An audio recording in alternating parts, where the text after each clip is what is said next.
Welcome. Welcome all as you're coming into the room.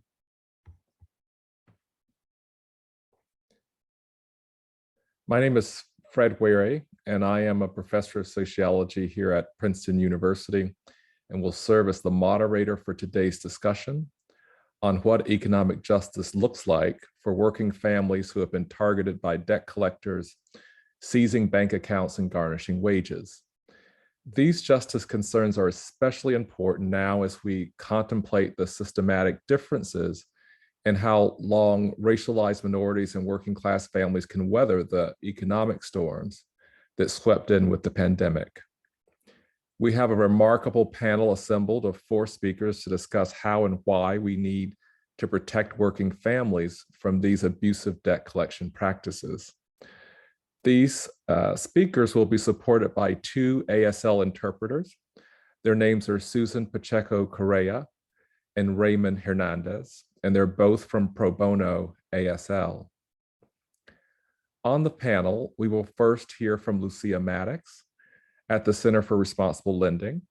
She is the Director of Western States Outreach and Senior Policy Associate at CRL. She works on debt collection, criminal legal system debt, and small dollar lending. In her previous role with the Campaign for Black Male Achievement, she supported the CEO in expanding and deepening the organization's impact to ensure that Black men and boys across the country thrive.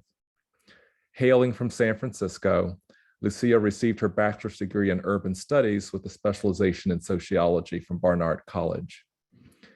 Second, Ben Zipperer at the Economic Policy Institute will provide a presentation. His areas of expertise include the minimum wage, inequality, and low-wage labor markets. He has published research in the Quarterly Journal of Economics and the Industrial and Labor Relations Review, and has been quoted in such outlets as the New York Times, the Washington Post, Bloomberg, and the BBC. Prior to joining the Economic Policy Institute, Ben was research economist at the Washington Center for Equitable Growth. He is a senior research associate at the Center for Economic and Policy Research, a research associate at the Center on Wage and Employment Dynamics at the University of California, Berkeley, and an associate at the Johns Hopkins Bloomberg School of Public Health. His PhD in economics is from the University of Massachusetts at Amherst. Third, we will have Rakeen Mahbood at the Groundwork Collaborative, where she is the Managing Director of Policy and Research and Chief Economist. Rakeen is an expert on economic inequality in the 21st century workplace, with a particular focus on how structural factors such as racism and sexism perpetuate inequities. Most recently, Rakeen was the Senior Director of Research and Strategy at Time's Up, Measure Up Initiative. Prior to Time's Up, Rakeen was a fellow and the director of 21st Century Economy and Economic Inclusion programs at the Roosevelt Institute, where she wrote about how structural inequities interact with the distribution of power in the economy. Rakeen also served in the Obama administration in the Office of Economic Policy at the US Department of the Treasury. She holds a PhD in government from Harvard University and received her BA in economics and political science from Wellesley College. And finally, we will hear from Jhumpa Bhattacharya at the Insight Center. She is the Vice President of Programs and Strategy at the Insight Center for Community Economic Development. In this role, Jhumpa is a key contributor to the thought leadership of the Insight Center, provides cross-program content support and strategic guidance, and oversees the racial and economic equity portfolio. She directly leads work identifying policy and narrative solutions to racial wealth inequities. A former director at California Tomorrow, Jhumpa has roots in development and brings over 18 years of experience advocating for and creating policy and system changes towards racial and economic equity. She is a board member of the Pacifica Family Fund, which works to provide quality prenatal and birth midwifery care to low-income families, families of color, teenagers, trans and non-gender conforming people. Each speaker will give us a short 5-minute presentation on the economic justice fights they are involved in. And following these presentations, I will moderate a discussion with the panelists for about 15 minutes before opening up for questions and comments from our audience. Our time together will conclude with a brief call to action, as we will offer opportunities for those of you who are interested to become more involved in this issue. Let me say that I came to this topic by way of dignity. I started out reading through interview transcripts with people who were trying to build some financial security for their families. And I began to learn that the problem was not just getting access to low-cost financial services. I was also reviewing complaints submitted to the Consumer Financial Protection Bureau on their public-facing website, where consumers explained how no one wanted to work with them, how promises made over the telephone for new payment arrangements would be forgotten and undocumented in the call records, how they were being threatened in front of their kids, sometimes cursed at, told that a sheriff would be sent to lock them up unless they sent something right away. And I saw no reason why people carrying debts had to also be denied their dignity. These observations led me in May of this year to collaborate with others in launching the Debt Collection Lab so that we can gather monthly data on what was happening in our county courts in real time. We are in 5 states and looking to do a big expansion next year. We really wanted to see which neighborhoods were truly disadvantaged and where there seemed to be a disparate impact in neighborhoods with a higher percentage of Black and Brown residents and with lower median income. We were surprised, not that there would be disparate impacts, but that they would be so hard to find in publicly available data. Here was an action taken by the courts with severe consequences for families, and yet there was no real public-facing data to tell us where this was happening or why. Some social scientists are able to use census data to see unemployment and how extreme levels of unemployment can cluster in contingent Black and Brown neighborhoods. But we do not have a similar level of data access for something that has become more devastating than unemployment. Being sued for your debts can wipe out whatever security your family might have, and it can make approaching a living wage nearly impossible. It can also teach you and your family where you stand in our society, impressing upon you that whatever control you think you have over your life or your bank accounts can be swiftly taken away. So now let me turn to our panelist. Lucia, I turn it over to you. Thank you so much for that introduction, Professor Wherry, and thank you all for joining us today. I'll give a second for the slides to queue up before I get started. But in the meantime, I want to first level set for everyone on what happens during the wage garnishment process for folks who may not know, and then share what protections currently exist at the federal and state levels and what we envision federal improvements can look like before handing off to my fellow panelists. Next slide, please. So to have a better understanding of what happens with wage garnishment, after a creditor or debt collector wins a judgment in civil court against a consumer, the collector can take steps to seize a portion of the worker's wages to pay that judgment. And bank levy or property seizure are other tools they can use, but we won't talk too much about those today. They win a default judgment when the defendant, who's the borrower, fails to respond or take action in a lawsuit in a timely fashion. And that's typically 20 to 30 days as the timeline that they have. And with this judgment, the debt collector not only collects the amount they claim they are owed, but also any court costs, interest, or attorney's fees that may have accrued. The collector serves a garnishment order to the borrower's employer, which then takes that money from that person's paycheck and sends it to the collector directly. The worker never sees that money and therefore cannot use it to pay for their own necessities, such as food, rent, and childcare. Instead, that money involuntarily goes to pay old debt, such as for medical expenses, credit cards, or private student loans. And we've found that over the years, debt collectors have increasingly relied on using and really weaponizing the courts. They are frequently and too easily able to win court judgments against people, and this is problematic for several reasons. A, they may sue the wrong consumer for the wrong amount. B, the debt collector may not send any notification to the consumer of a pending lawsuit or send it to the wrong address.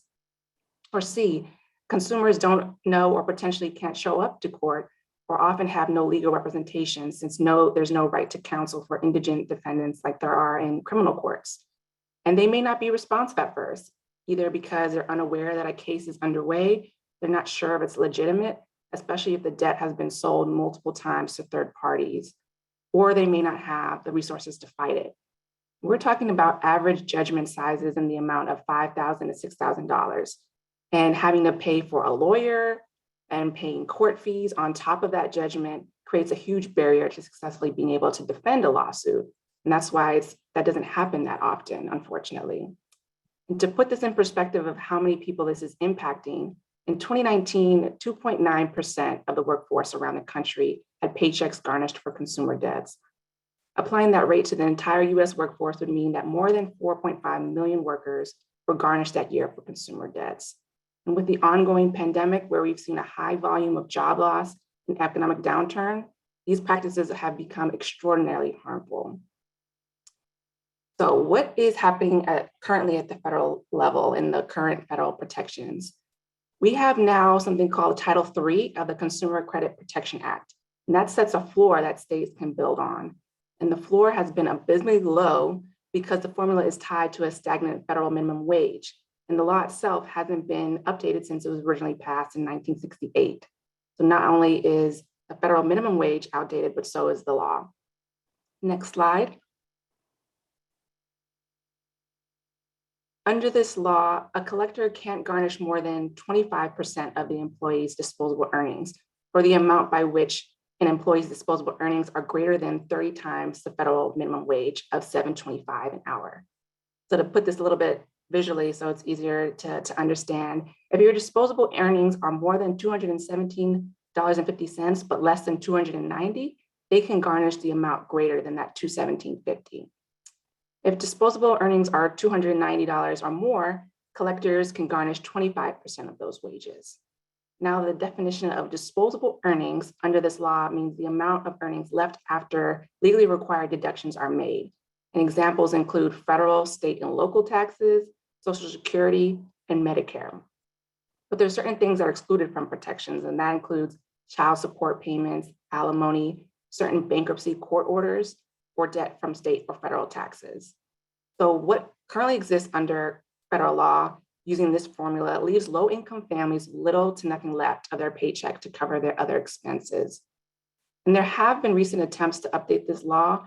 Most recently was in 2016 with the Wage and Garnishment Equity Act, and that was sponsored by the late Representative Cummings and Senator Merkley, but unfortunately that didn't pass. And so we're still working hard to update that law from 1968.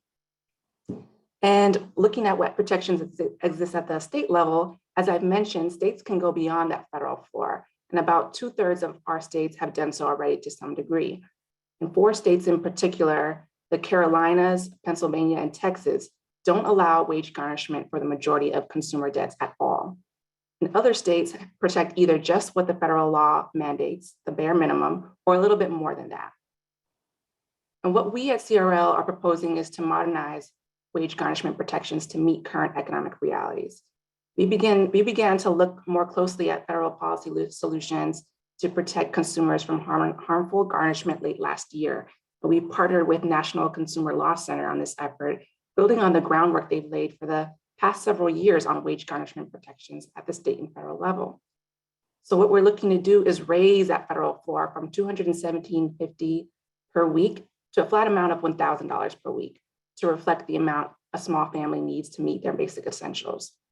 And that number came from when we looked at the MIT calculator, what a living wage actually should be, where in lower cost states like Alabama, that's about $22.50 an hour. And in higher cost states like New York, that's about $31 an hour. So this $1,000 per week protected averages those two amounts for a 40-hour work week, or a 30-hour week compared to what the formula calls for. And we think this bill is best suited for the Senate HELP Committee, and that stands for Help, Education, Labor, and Pensions, and more specifically, the Subcommittee on Employment and Workplace Safety.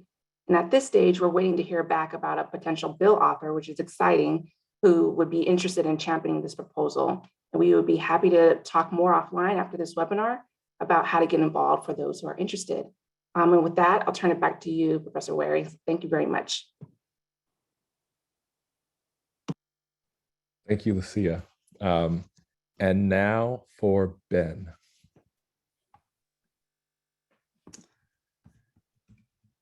Hello, thanks for having me on this really excellent panel. As Lucia mentioned, wages are especially low for a lot of workers, including minimum wages. And in fact, wages for most workers have not kept up with the pace of our growing economy. And those at the very bottom of the wage distribution are actually worse off today than they were decades ago, when minimum wages were significantly higher than they are today. And so it bothers me to see wage garnishment protections based on inadequate minimum wage standards when those minimum wages are themselves too low and do not reflect the adequate living wages that are necessary for any kind of family in today's economy.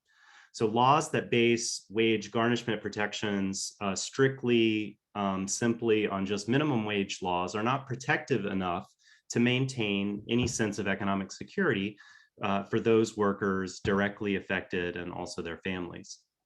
The Economic Policy Institute, where I work, has developed a series of family budget thresholds to calculate the income needed for any family in any area of the country to cover basic expenses like housing, food, transportation, healthcare, taxes, and other necessities.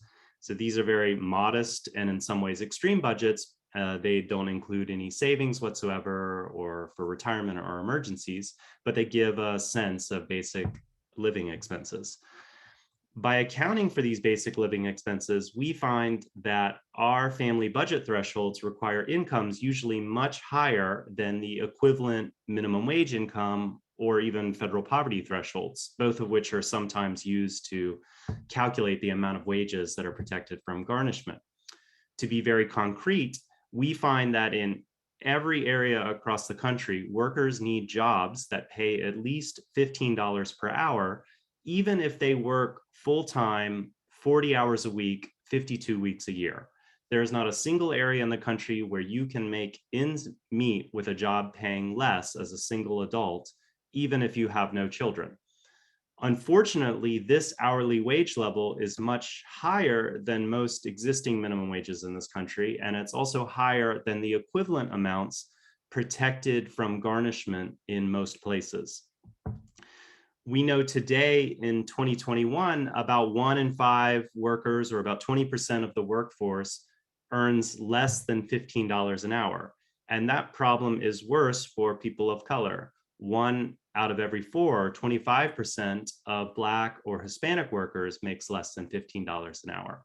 And of course, the problem is much worse in higher cost of living areas like California, where $15 an hour is not high enough to be a living wage.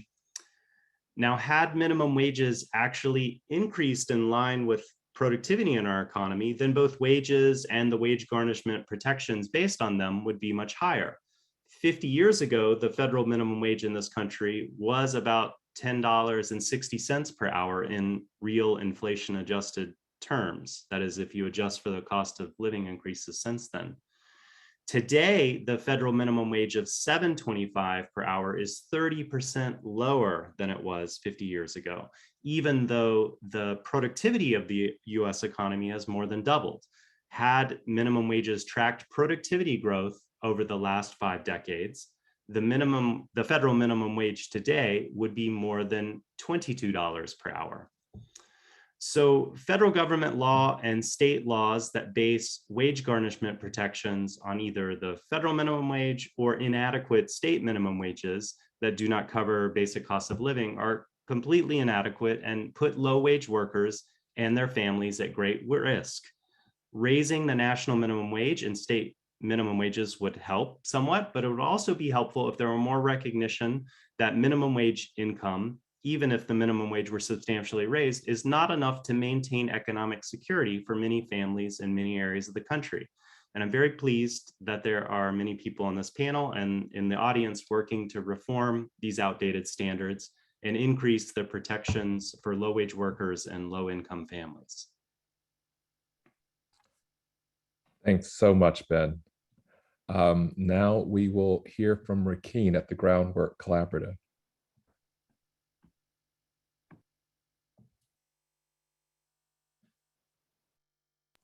You're on mute. You're on mute, sorry. Sorry, I got the video. I didn't get the mute. You'd think 2 years in would be good, but here we are. Forgive me. So thank you so much, Fred, Professor Wherry, and Lucia, and the rest of the CRL team for hosting this event and inviting me to participate. You know, I wanted to zoom out a little bit because wage garnishment is an issue that obviously has a really direct impact on so many families around the country. But it also really speaks to the predatory lending system that disproportionately ensnare low-income Black and Brown folks, and it speaks to the huge disparities that we're seeing right now in our economic recovery. It is the perfect example of how there are systems set up all over the place that strip income and wealth from folks who are most economically precarious to begin with, sort of constantly forcing folks to live their lives as though they're at the edge of a financial cliff. So at Groundwork, we are really about the idea that we are the economy, that when the most precarious and historically excluded among us are doing better, that's when the economy will also do better. And in that way, the wage garnishment issues that we're talking about today are in many ways a microcosm of our entire economic system and the racist and sexist outcomes our economy is set up to have. We live in a deeply unequal economy by design, and the current system of wage garnishment is just one cog in the machine that maintains these inequities. Folks who are subject to wage garnishment are caught between predatory lending systems that target low-income Black and Brown folks and trap them in debt, and a multitude of systems that take away wealth and income that will allow them to escape that debt. This is not new. It's the same model as has been used in the days of sharecropping, keeping Black people forever indebted to white elites. And the effects of such systems are everywhere. We have a deeply entrenched racial wealth gap in this country. In 2020, the typical white family had 8 times the wealth of the typical Black family and 5 times the wealth of this typical Hispanic family. These effects are even more stark for women of color who also face a massive gender wage gap. Michelle Holder, the now president of the Washington Center of Equitable Growth, calls this intersection of the racial wealth gap and the gender wage gap the double gap that confronts women of color. She estimates that approximately $50 billion of involuntary forfeited wages by Black women in 2017 represented significant cost savings to the private for-profit sector in the US.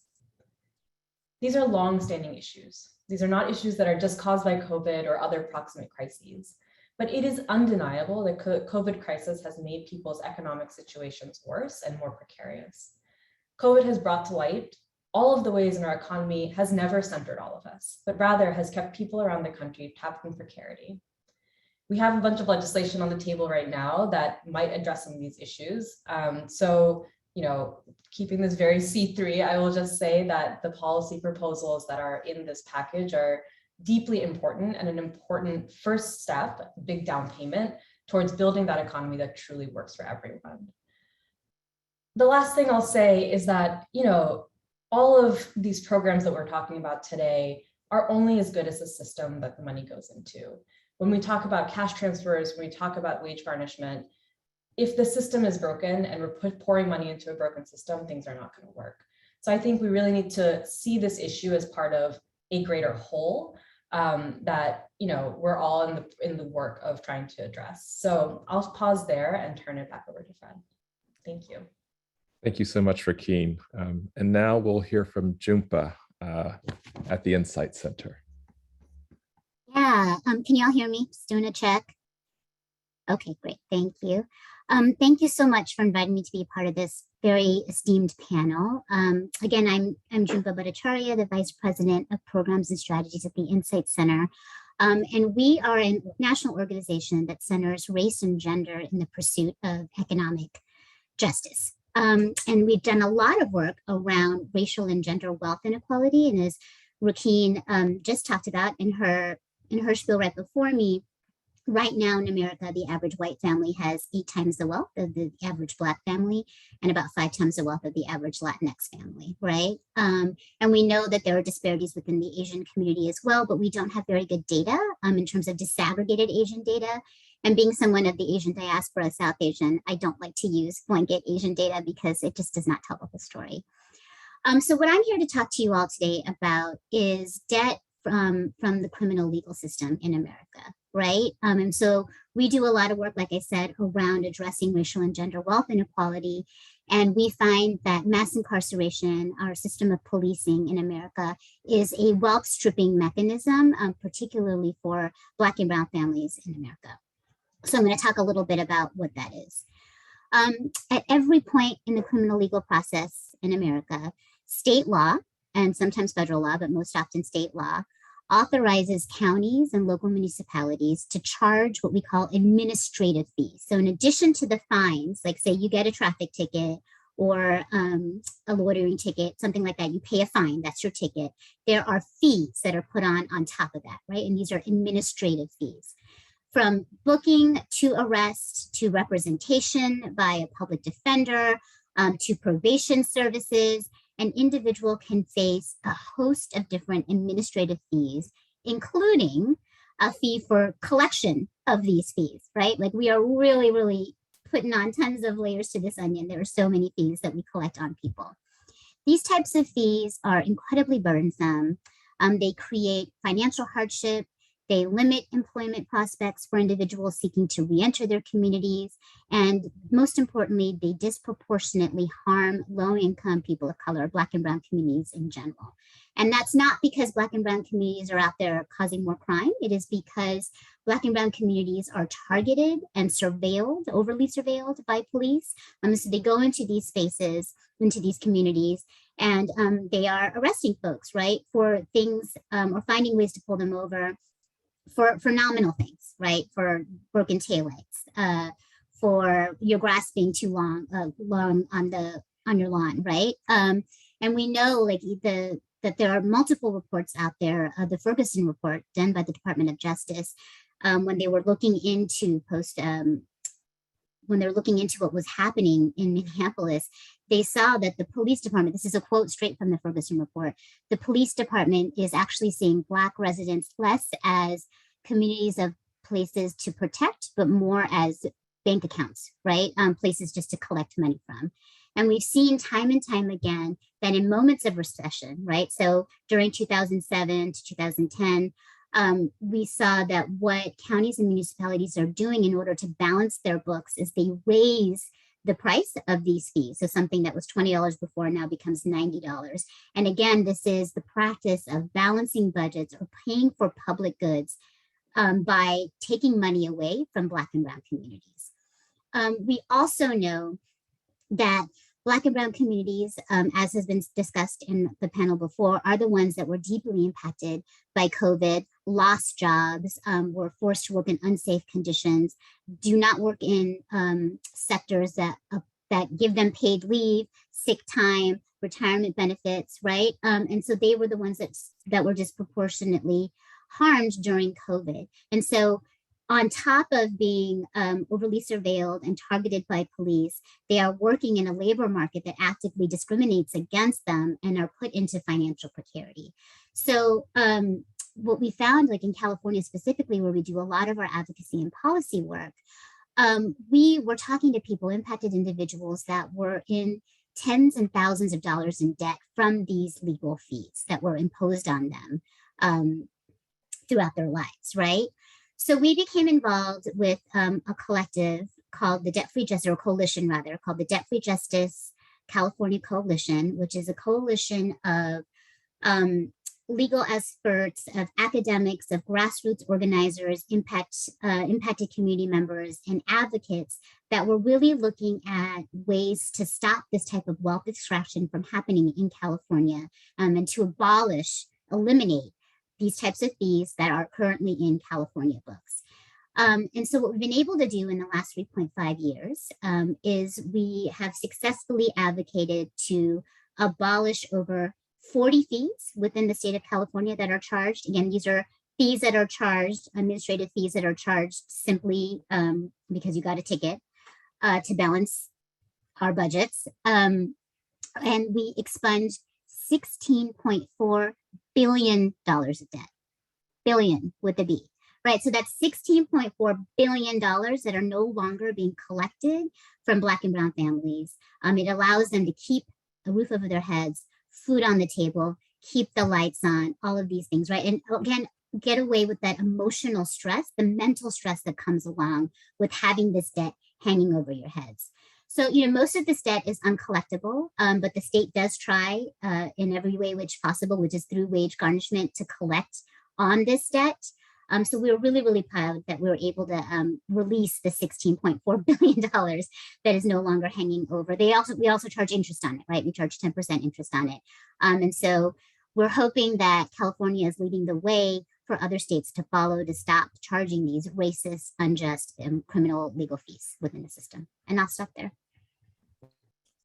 Thank you so much, Jhumpa. Across our panelists, we've seen how there are the fees. There are the fees for the administration of the fees. There are the direct extractions and seizures from bank accounts with wage garnishments and the like. And so this leads us to kind of start thinking about what is economic justice and what is its linkage to questions of racial justice and the work that our panelists are doing. So I'll just ask this more general question about why is this a matter? Why are we holding up wage garnishments as a matter of both economic justice and what is its linkage to racial justice? And this is just for all of our panelists to weigh in on.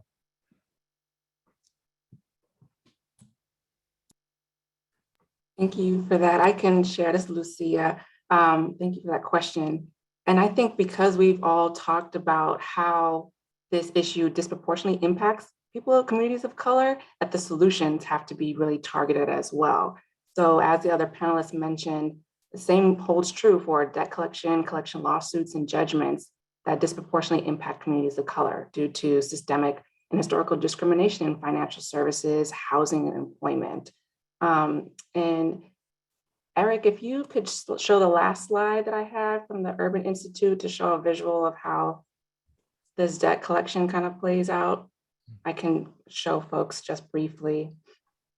Yep, that slide. So you can see here that according to the Urban Institute, as of March of 2021, 29% of Americans have a debt in collections, with 24% held in white communities and 39% held in communities of color. So there's that disproportionate impact there. And we also know that Black households have a lower cash reserves than white households, and that's 8,500 compared to 50,000.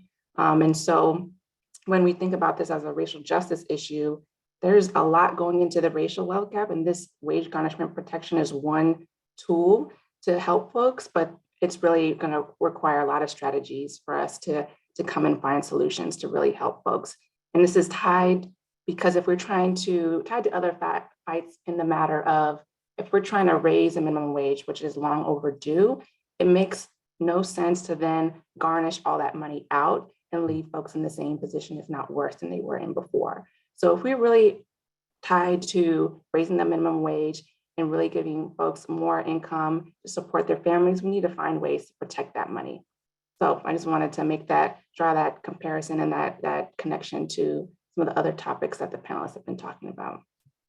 Thanks, Eric. And if I can jump in here, we recently partnered with ERA Equal Rights Advocates to do a survey of over 600 Black and Brown women, a national survey of Black and Brown women, just to kind of understand how COVID impacted them and their economic security. So I just want to share a couple of statistics that came out of that survey to help understand why this is both a racial and gender justice issue, right? So of the about 637 to be exact, Black and Brown women that were surveyed, 85% of them said that they took on more debt during COVID. 85% took on more debt, right? 83% that this debt burden was a significant source of stress and that it has impacted their emotional and mental well-being, right? 94% of them said that this debt prevents them from achieving long-term goals. And the types of long-term goals they were talking about was career advancement, starting a business, or having a child. Because when you are stressed financially, The thought of bringing in another life and raising a child when we have no childcare, affordable childcare national system, or paid leave, like all of these things impact a woman's decision on whether or not, or a person's decision on whether or not they want to raise a family. So when you have, a global pandemic that has impacted the economic and mental lives, right, social lives of people, and we have 85% of Black and brown women saying that they've taken on more debt as a result of COVID. I mean, this is a racial and gender justice issue. Just to build on what Jhumpa was just saying, I think there is a real, maybe not amongst the folks who are in this panel today and in the audience today, but I think culturally, we tend to think of a healthy economy as one where the stock market's doing well, or CEOs are earning a lot, or shareholders are getting rich, or, and I can keep going. Corporations are like raking in record profits. That's what's splattered across the news, the front pages of the Wall Street Journal. But at the end of the day, that's actually not what a healthy economy is made of, right? A healthy economy is made of people who are able to live their life in a good way to the fullest, who are able to contribute to our society and our economy in the way that serves them and serves us all broadly. And that means economic stability, that means predictability, and when you get paid. It means having some money to be able to tide yourself over if you're in the middle of a crisis, whether that's an external crisis or one that's specifically affecting your family, such as unemployment. We, I think, collectively need to do the work of reorienting how we talk about what a healthy economy looks like, right? Because a healthy economy looks like people who have always been excluded from our economy, Black and brown folks, Black and brown women in particular, doing really well. And when we start to examine why is it that Black and brown folks and Black and brown women are held back, it's not their fault, right? It's because we have layers upon layers upon layers of structural barriers that prevent them from living a good life. And wage garnishment is certainly an important part of that. And as Lucia mentioned, it's one piece of a broader system of structural disadvantage that we need to address, but also we need to tell a different story about what the economy actually looks like and who it's made of and who it's made for. And I believe if I can bring Ben in here on this question of what it means to have good economic policy and also good employment outcomes. So there's an ADP paper showing the harms that garnishment has on employees in terms of decreased productivity and morale, et cetera, and the employers too, who have to comply with these garnishment orders. And so given the research being done at EPI, can you give us, comment on this, Ben? Yeah, I think those are very important points. And basically, employers have a lot of discretion about how they set wages. And so that allows many employers to discriminate and effectively punishing the most vulnerable people in the labor market, like people of color or women. And so many employers in the US labor market actually choose a low road strategy of low pay and benefits and poor job protections, even though they could profitably improve pay and working conditions. And so what that means for wage garnishment is that many employees, especially low wage employees, are barely hanging on before garnishment, and wage cuts through the form of garnishment, of course, make those threadbare conditions even more extreme. Now, one very interesting fact about the labor market is that lower take-home pay and poor working conditions can sometimes lead to lower productivity at work. Wage cuts negatively affect productivity at work because of stress, anxiety, and just simply lower pay. For example, there's very interesting research by the economist Krista Ruffini, who found that nursing homes that were not subject to minimum wage increases, so they paid lower wages, those lower paying nursing homes ended up with higher rates of inspection violations and higher death rates. So lower wages there translated into poor performance with consequences for those employers and also for society as a whole. So policies that reduce workers' take-home pay, not only say through the form of garnishment, not only directly affect those workers whose wages are being curtailed, but they also likely have other downstream effects reducing the quality of goods and services those workers ultimately produce. Thanks so much. I'm also remembering, Rakeen, some of the work that you've been doing on the importance of economic stability. And for this reason, there's been sort of a push trying to think about how do low and moderate income folks, how can we sort of stabilize or at least put a floor beneath them in terms of income. And I'm wondering if you could talk about that notion of how do you sort of stabilize incomes, put a basic floor beneath hardworking families. And can you imagine a similar kind of finding if people had more access to their wages? So, not stopping with making sure that there's a floor, but making sure that it's a floor that can't be sort of removed. Rakeen. Yeah, absolutely. This is a great question. I mean, there's been a lot of energy around unconditional, or at least less conditional cash transfer programs over the last couple of years, which I think is really, really exciting. And we're really starting to see the benefits of that. I mean, the child tax credit is a great example. 61 million children and families are being benefited by the child tax credit right now. Those are 61 million families who are getting infusions of money to be able to do basic things like care for their children, buy diapers, put food on the table. And it's extremely popular, right? 70% of parents who receive it find support making the child tax credit permanent. Actually, on a separate side note, I mean, today is the last day the expanded CTC checks are going out. So without urgent action from legislators, this is a lifeline that will really go away for a lot of folks. And that's the thing, right? I mean, we were just talking about a minute ago about stability and the need for predictability. Folks need to be able to predict their ability to buy groceries, their ability to buy diapers, and wage garnishment detracts from that. When we don't make important and positive temporary programs permanent, that detracts from that. When we don't invest in the things that all these families need to make ends meet, from childcare to lowering drug prices, that detracts from that. And so cash is an important tool. It is a tool that is gaining steam, which is really exciting to see. And it is one piece of the puzzle in a broader system of changes that we need to make our economy actually work for folks.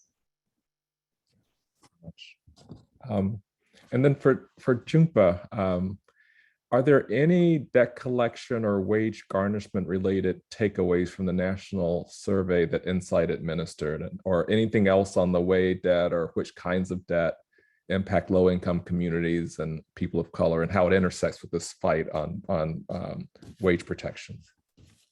Yeah, from the survey, most of the debt was credit card debt, quite frankly, because people were using credit cards to pay for basic expenses. They were using it to pay for food, childcare, transportation.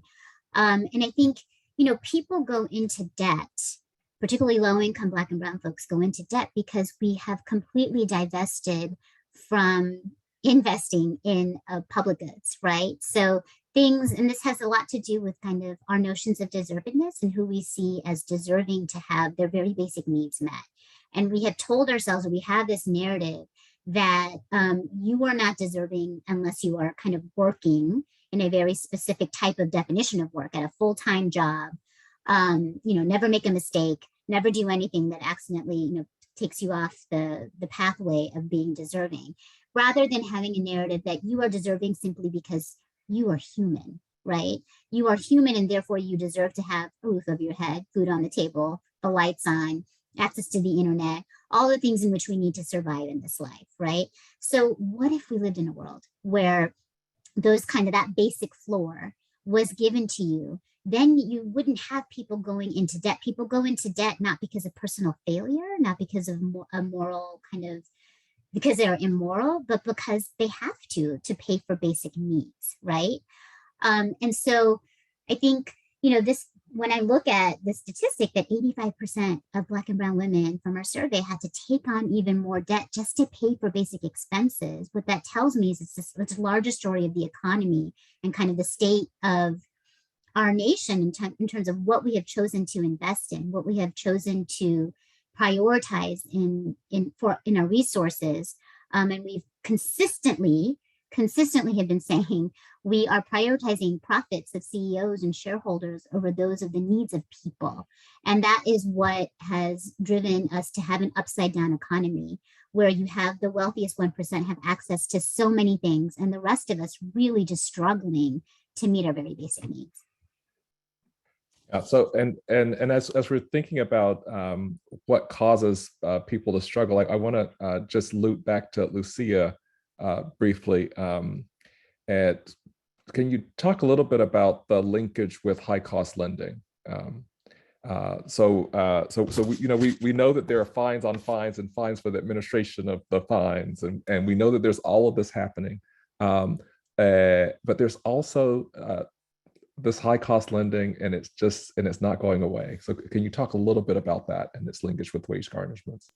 Yeah, sure. Thank you for that question. Really, there are two sides of the same coin, right? If you're don't have access to affordable or low cost financial services, you're paying a lot to access money. And on the back end, you might be contacted by debt collectors because you're struggling to pay that money back.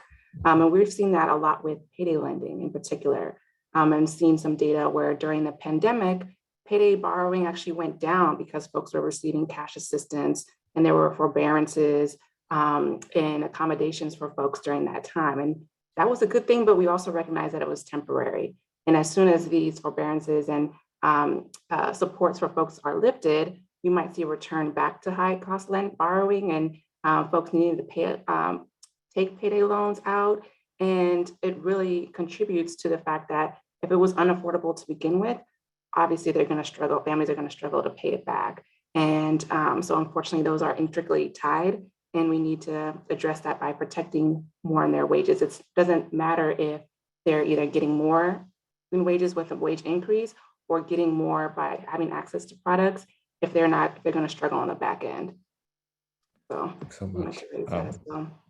Yeah, and I think with that, I think now is a great time to transition over to some Q&A with our audience.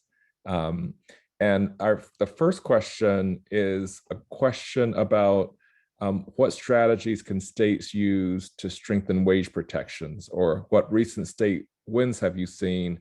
And are there state-focused materials to help us connect our local work to the national campaign? And for this particular question, we have a colleague from the National Consumer Law Center, Michael Best, who is here, and is going to talk to us about that. And then we're going to go through the other list of questions that have come through chat and through Q&A.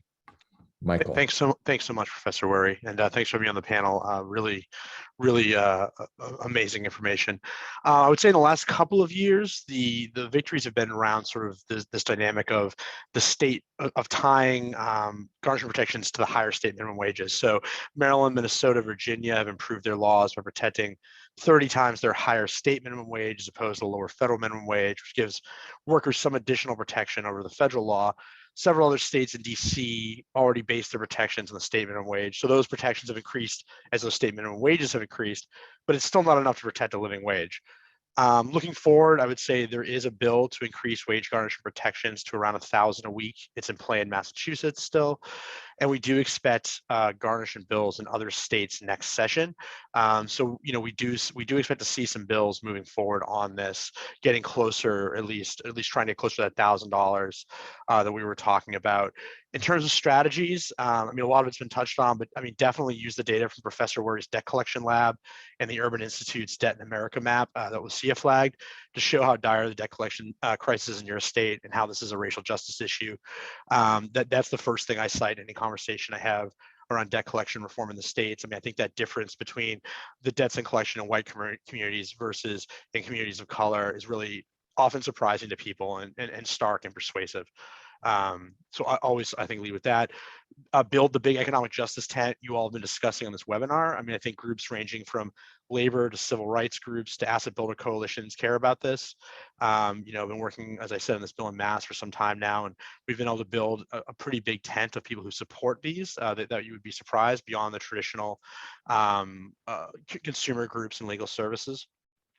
We're even starting to look at reaching out to employer groups for support, because I think employers don't like having to do this. Find stories, and I think legal services is a great source for that.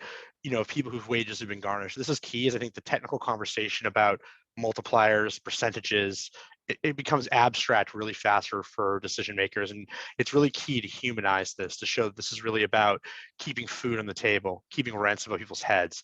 This is a crisis for people to lose a large percent of their wages unexpectedly and all of a sudden. And people are responsive to that, but you need to drive home. It's about that, not just some numbers we're negotiating about. Do use NCLC's No Fresh Start report, which grades states based on their garnishment and other exemption protections to orient decision makers on where the state falls along the spectrum of consumer protection. What other states do is often an early question. They want to sort of orient like how good are their protections around the cohort of states they care about, in their region, and that can be really helpful. And I'll just close by saying, again, thanks so much for having me on. And if you're interested in this issue at the state level, please email me. I'll put my email in the chat. And we have a monthly debt policy call where advocates from across the country share intelligence and strategy on these issues. And would love to have anyone here join us. Thanks so much. Thank you, Michael. And I also see that in the chat, it looks like we have a note from Jesus Lira. About their policy team looked at California as a case example to point to the need to halt tax refund interceptions, especially for low-income families in the state. And so I'm wondering if our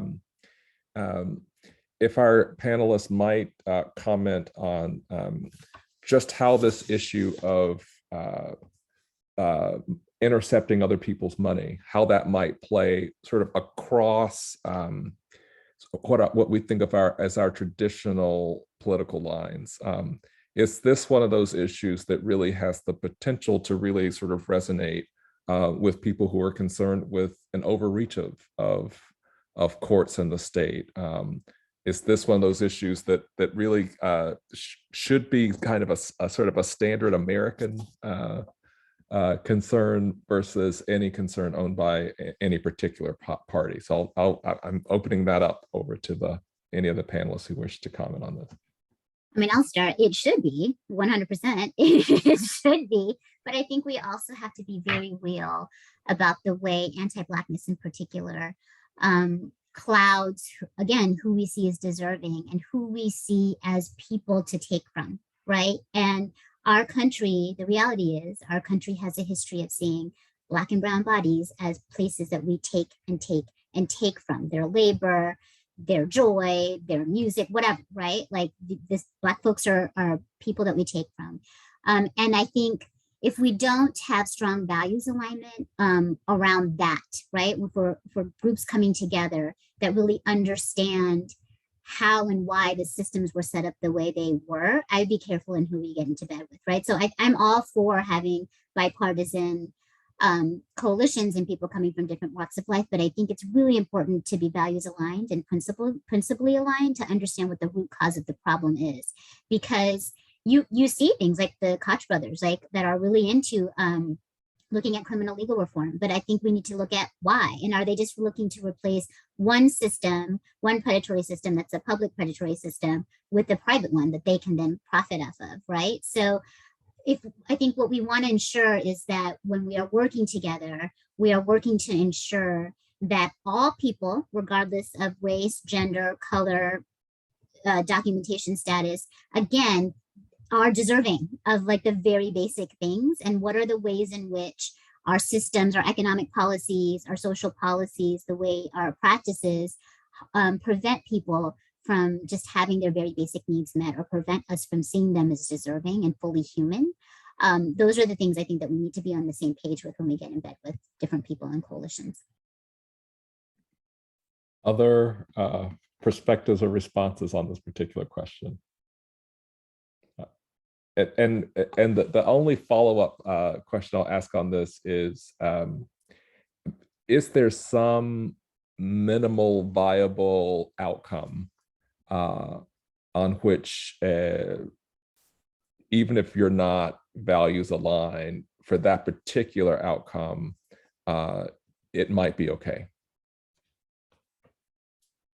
I mean, that's not something we have to, but it's, you know, we might not know fully what that minimal viable outcome is, because, you know, but might we imagine that there might be such a thing? Can you say that one more time, Fred, for us? If there's some sort of minimal viable policy outcome or practice that even if you are not values aligned with others who might support that particular thing, it's carved out enough that we could count that as a win that's not likely to sort of go off the rails. I'm always thinking about this as an academic, because you know, while our politics in the academy are not consequential, they are fierce, and so often we're trying to sort of figure out what's the thing that we can carry across the line here that's not likely to fall off the rails, and sometimes you find yourself surprised by some of the allies that show up for that particular thing, who want you to do more things that are sort of more aligned with something that they can have go their way later on. But is there such a thing, or is there such a conversation that's worth having, particularly around wage protection? Yeah, if we frame this conversation around like, and really change the narrative around debt, I think, you know, debt is it's a private matter. It's seen as embarrassing. Like, people don't want to talk about it because, again, it feels like it's your fault that you're in debt. It's your fault that you're poor. You did something wrong. You made bad decisions. You made poor choices.